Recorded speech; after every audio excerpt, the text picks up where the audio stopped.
Hey everyone, this is Steve from GamersNexus.net. We are at the Epic Games Studios in Cary, North Carolina, and I am joined by Alan Willard, Senior Technical Artist at Epic Games. And Alan, can you give us a sort of quick overview of the types of things you work on here at Epic? Well, I'm a technical artist, so I work on all sorts of stuff. It depends on the needs of the project. For the Gears games, I did some levels, I did cars that you could blow up, I did particle systems, I did some sound stuff for Unreal Tournament as well as levels. So a technical artist is kind of the jack of all trades. We end up kind of getting pulled onto various things as fires break out or as new projects start up to help kind of define how things are going to work. Can you give us a top-level overview? What is Tessellation? Where do gamers actually see it in use? Sure. So if you think of your average surface, whether it's a floor or a wall, we build them out of what we call quads, which are really two triangles that are butted up together to make a square. Tessellation is a way of doubling that on the graphics hardware. So what was two triangles becomes 4, becomes 8, 16, and so on.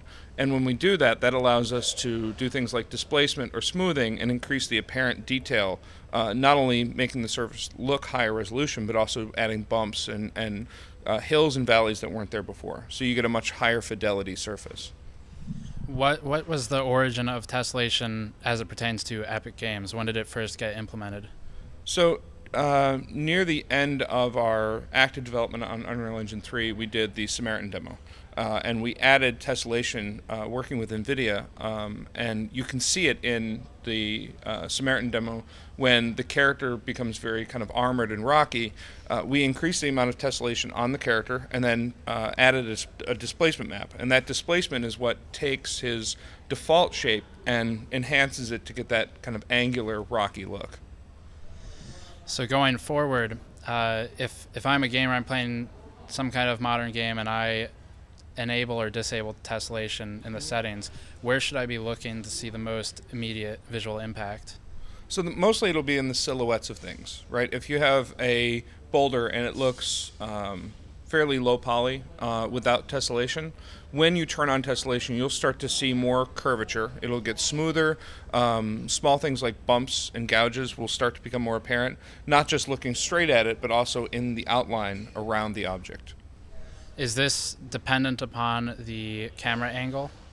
It can be. It depends on the implementation. We tend to bias the displacement and tessellation based on camera distance, right? If you have a small object and it's way far away, you really don't want to spend any performance doing anything extra to it until it comes close enough to the camera that it's now important to the player's eye, right? There's no point in wasting time on it. And an earlier example we were talking about just pre-interview, when looking at a flat surface like a wall with a brick texture on it. So my understanding is that tessellation can help give this an appearance of depth. Right. So if you think of a wall as just being a flat surface, you can do a lot of shader tricks to make it look better, what we call bump offset, where we shift the location of pixels based on the camera angle, and that can give you the sense that the bricks have depth and are coming out of the surface a bit. But what you'll never get is you'll never get a silhouette off of that kind of technique. So displacement and tessellation allow us to increase the triangle density and then actually push and pull those triangles in, out, to the sides, whatever, to get those shapes to really come off of that surface. And then lighting and shadowing can really work with those shapes to sell the final look. Cool. On a performance side, what's sort of the performance impact here? Is it large or? It depends on the GPU. Displacement and tessellation are typically done completely on the GPU. So if the project or the game that you're looking at is GPU bound, where they're doing all the work that can be done on the GPU while staying within their performance boundaries, then turning tessellation off will get you some performance improvements. Games do typically tend to be GPU bound. We all want our games to look as good as possible, so we turn on all the bells and whistles. So unless you're running on an extremely high-end machine, you'll notice some difference in performance. But as you do get into the higher-end spec, it'll just enhance the look without any significant performance cost.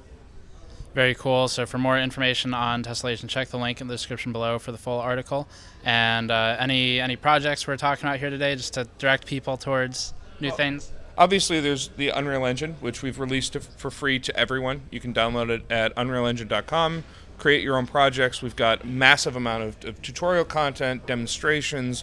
We have a Learn tab in our launcher that lets you get right in and see how we're building stuff. We have weekly Twitch streams covering everything from our community, Fortnite information, Unreal Tournament information, which is available through the Launcher tab as a pre-alpha. You can download it, play the game right now. And if you're so inclined, you can even get in and start working on it. You can actually build content and make it part of the game right from your home. Very cool. So again, links in the description below for more information, and we will see you all next time.